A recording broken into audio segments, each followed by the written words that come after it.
வணக்கம். சரி, நாம நேரடியா விஷயத்துக்குள்ள போயிடலாம். இன்னைக்கு நாம பார்க்க போற இந்த அலசல் நம்ம மனச ரொம்ப ஆழமா தொடக்கூடிய ஒரு விஷயத்த பத்தினது. யோசிச்சு பாருங்க. தனிமையோட உச்சக்கட்ட வலியிலிருந்து தப்பிச்சு, எதிர்பாராத ஒரு அன்பின் மூலமா நம்ம வாழ்க்கையோட அர்த்தத்தையே கண்டுபிடிக்கிற ஒரு அழகான பயணம் இது. வார்த்தைகளுக்கு அப்பாற்பட்ட ஒரு உணர்வே இது நமக்கு கடத்துது. ஓகே, இது எப்படி நடக்குதுன்னு ஒன்னொன்னா நாம இப்ப பார்க்கலாம். என்னடா வாழ்க்கை இது? அப்பா, இந்த ஒரு வரிய நாம வாழ்க்கையில எத்தனையோ தடவை சொல்லியிருப்போம் இல்லையா? இது வெறும் வார்த்தை கிடையாதுங்க, ஒரு ஆழமான விரக்தியோட வெளிப்பாடு. சில நேரங்கள்ல நம்ம சுத்தி எல்லாமே இருண்டு போன மாதிரி ஒரு ஃபீல் வரும் பாத்தீங்களா? எந்த ஒரு நம்பிக்கையும் இல்லாம ஒரு பெரிய வெற்றிடத்துல நின்னுகிட்டு அசல் நான் ஏன் இருக்கேன் அப்படின்னு நம்மள நாமே கேட்டுக்கிற ஒரு மனநிலை அது. நம்ம எல்லாருமே ஒரு கட்டத்துல கடந்து வந்த அந்த கடுமையான வலிய இந்த ஒரு சின்ன வரி அப்படியே கண் முன்னாடி கொண்டு வந்து நிறுத்துது.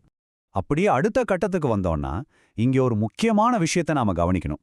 தனிமை அப்படிங்கிறது நம்ம சுத்தி ஆட்கள் இல்லாதது கிடையாதுங்க. என்னை புரிஞ்சுக்க கூட யாரும் இல்லையே அப்படிங்கிற அந்த உணர்வு இருக்கு பாருங்க, அதுதான் உண்மையான தனிமை. நான் யாருக்காக வாழ்றேன் அப்படிங்கிற கேள்வி ஒரு மனுஷனோட வேர்களையே ஆட்டம் காண வச்சிடும். அந்த வார்த்தைகள்ல இருக்கிற பாரம் உங்களுக்கு கண்டிப்பா புரியும்னு நினைக்கிறேன். நம்மள முழுசா புரிஞ்சுக்க ஒரு ஆள் கூட இல்லைன்னா இந்த வாழ்க்கை எவ்வளோ வெறுமையா தனிமையா மாறிடும்னு ரொம்ப ரொம்ப துல்லியமா காட்டுது. இந்த இடத்துல நாம ஒரு நிமிஷம் அப்படியே நிப்போம். நீயும் தனியாதானா? இது அந்த கதையில வர்ற நபரோட தனிமையை மட்டும் குறிக்கலங்க. இந்த உலகத்துல வலிகளை மனசுக்குள்ளேயே வச்சுக்கிட்டு தவிக்கிற ஒவ்வொரு மனுஷனையும் பார்த்து நேருக்கு நேரா கேட்கப்படுற ஒரு அமைதியான கேள்வி இது.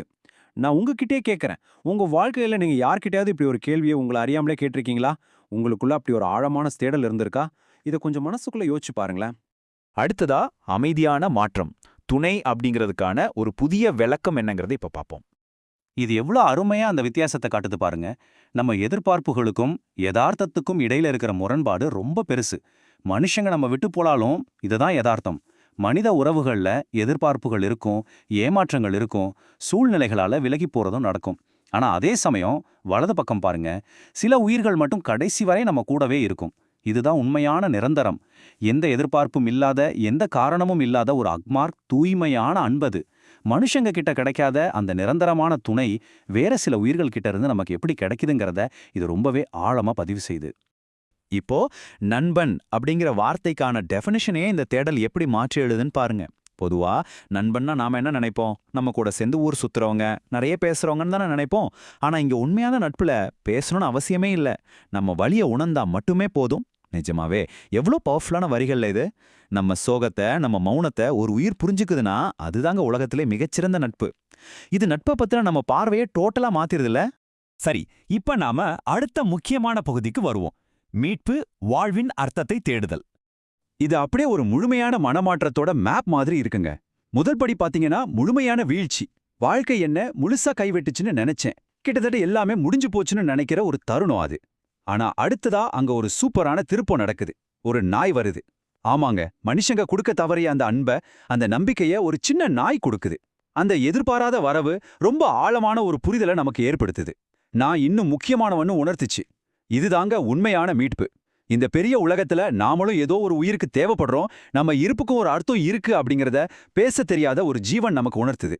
இது நிஜமாவே இவ்ளோ பெரிய விஷயம் இல்லையா? நான் இன்னும் முக்கியமானவன்னு உணர்த்துச்சு. வாழ்க்கையில நம்மள நாமளே ரொம்ப குறைச்சு மதிப்பிடுறப்போ, இப்படி ஒரு அன்பான உயிர் நம்மள பார்த்து வாலாட்டும் போது, நம்ம மேல வந்து சாஞ்சிக்கும் போது கிடைக்கிற அந்த ஃபீல் இருக்கு பாருங்க, அது 1000 மனுஷங்க வந்து சொன்னாலும் கிடைக்காத ஒரு ஆழமான ஆறுதலை நமக்கு கொடுக்கும். சரி, இந்த இடத்துல நான் உங்ககிட்ட ஒரு கேள்வி கேட்க விரும்புறேன். உங்க வாழ்க்கையிலையும் வார்த்தைகளே இல்லாம உங்க வலிகளை புரிஞ்சுக்கிட்டு, உங்களை எந்த ஒரு நிபந்தனையும் இல்லாம நேசிச்சு, உங்களுக்கு ஒரு அர்த்தம் கொடுத்த அந்த உயிர் எது? அதை நீங்க எப்படி உணர்றீங்க? இதை கொஞ்சம் மனசுக்குள்ள சிந்திச்சு பாருங்க. இந்த ஆழமான ஒரு சிந்தனையோட இன்னைக்கு நம்மளோட இந்த அலசலை நம்ம முடிச்சுக்கலாம். இந்த பதிவு உங்களுக்கு ரொம்பவே கனெக்ட் ஆயிருக்கும்னு நம்புறேன். மீண்டும் நாம் இன்னொரு சுவாரஸ்யமான விஷயத்தோட சந்திப்போம்.